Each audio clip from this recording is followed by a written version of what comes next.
Okay, so this morning, as you can see, there's lots of flags up on otherwise ordinary blocks of residential accommodation. The reason being it's the 11th of the 11th.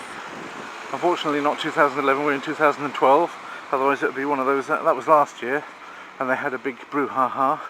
But this year's brouhaha is an even bigger brouhaha than last year's brouhaha on the 11th of the 11th. It is, in fact, and as you can see also the buses have the insignia on front as well, the two flags. So these Polish flags all over the place, they show it's Polish Independence Day, usually in England or the English-speaking world, or at least not the United States, but Canada, Britain, lots of other places have poppies to denote the end of the First World War. Well, on the 11th of November, and for Poland, of course, that became the day of independence. So that's what they actually mainly, of course, they do remember the dead. As part of that, there are things going on at the tomb of the unknown soldier. Look at that lovely rowan or ash tree covered in red berries over there. It's beautiful, isn't it? Much more berries there than on this one here. So there's going to be a bunch of events going on connected to Independence. Today happens to be a Sunday as well. Of course, the 11th the 11th of November falls on a Sunday. Obviously, on average, in the long run, once every 7 days, because of this business of leap years and what have you. It won't once every 7 years. It won't be in the short run necessarily, because it's things over the space of any given 10 years. It might be more frequent or less frequent. It won't be exactly every 7 years, but in the long run, the average has got to be that it falls on Sunday every 7 years, and because there are 7 days in the week, right? Yeah. So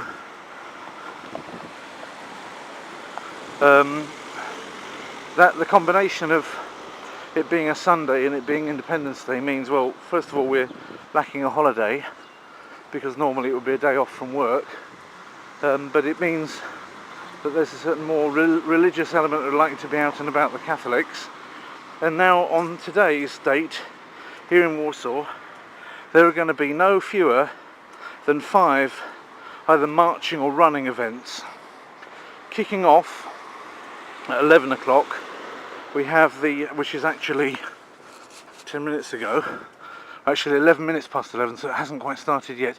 At 11 minutes past 11, kicking it off, because people like to observe silence at 11 o'clock, which I don't think I did, because I started the film then, so there we go. That was a little bit sacrilegious, but there we go.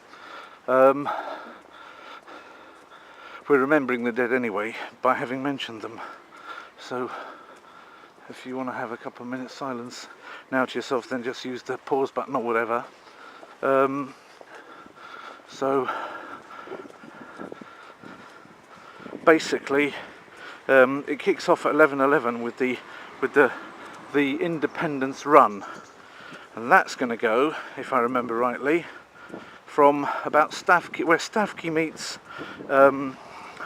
Jana Pawła II, right the way down to where Rakowiecka meets Jana Pawła II, which is, of course, at that point not called Jana Pawła II, it's called Niepodległości. Exactly, Independence Avenue. I'm going obviously in the wrong direction to see that, but I will see it, because I'm going to hopefully get hold of a tram down here that'll take me to the halfway point in that race.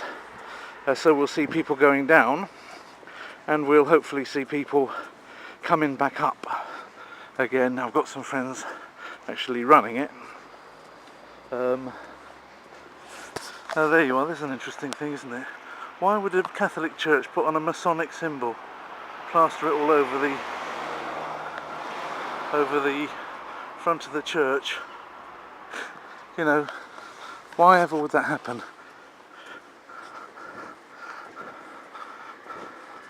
So one has to really wonder sometimes. If anybody can explain to me why the Roman Catholics use non-biblical symbols taken straight out of Freemasonry when they are supposed to... Oh, there we go. That's the Masakletitchna advert. Every final Friday of the month, starting at 6 in Plac Zamkowy. We'll mention Plac Zamkowy again in a minute. Basically, just to keep my thoughts, when I'm walking, my thoughts go all over the place, as you probably noticed. But basically, that is going to be obviously quite a long run. I think it's about 10 kilometres by the looks of it, 5 down and 5 back again. Obviously not as big as the marathon, but it looks like about a 10-kilometre run on the map. And Shortland, and the March of the Socialists kicks off at the same time near the Ghetto Memorial, and that carries on in an opposite direction and ends up somewhere like outside the presidential palace. Or actually, it finishes not quite there. It finishes by... Oh, I can't remember where it finishes. I did comment this on Facebook, but I've forgotten exactly where it finishes. But I've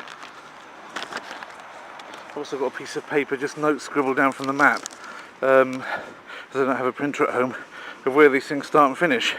So the next one that I can actually get on is called Porozumienie Listopada, which is the November Agreement March, which starts off in the area Zamenhof, named after Zamenhof, the inventor of Esperanto, at 12 o'clock, and that goes towards Plac Zamkowy via Andersa and all these other places.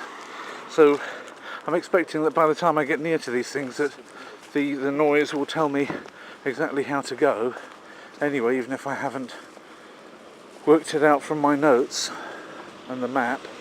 But that's only the third thing, that after that at 1 o'clock or 1:30 there's another one, which is the President's March. Where does that one kick off? President's March kicks off, 13:15 at the Tomb of the Unknown Soldier, then passes the Ujazdowskie area to get down to near where Klonova is on Ujazdowskie, and then at 1500 hours you've got the Independence March. I think they're the neo-fascists, and they start off in the centre roundabout, in Rondo Centrum, near where Aleje Jerozolimskie crosses Marszałkowska, and they also go via Rondo de Gola, just like the President's March, and they end up at Plac Rozdroża, which is also Ujazdowskie. So there's a nice chance to clash, not with the socialists, so they'll have already been done and dusted by then, but that of course gives them the chance to come and intervene and interfere with the fascist march. I think that's how it works. I may have misunderstood something in the paper, but I think that's roughly how the cookie crumbles on these marches today. So I'm about to get in the tram, I won't film that bit, and we'll see shortly exactly how all of this pans out. I'm going to pace myself. I've got two cameras, this camera and this camera, to see how much I can get during the day of Poles marching about and getting themselves uptight about various things, which is always quite good for, you know, for cinematographic purposes. And you know, maybe I'll get some gold. Maybe I'll get a gold tooth even from having an existing one knocked out. I don't know. We'll have to see.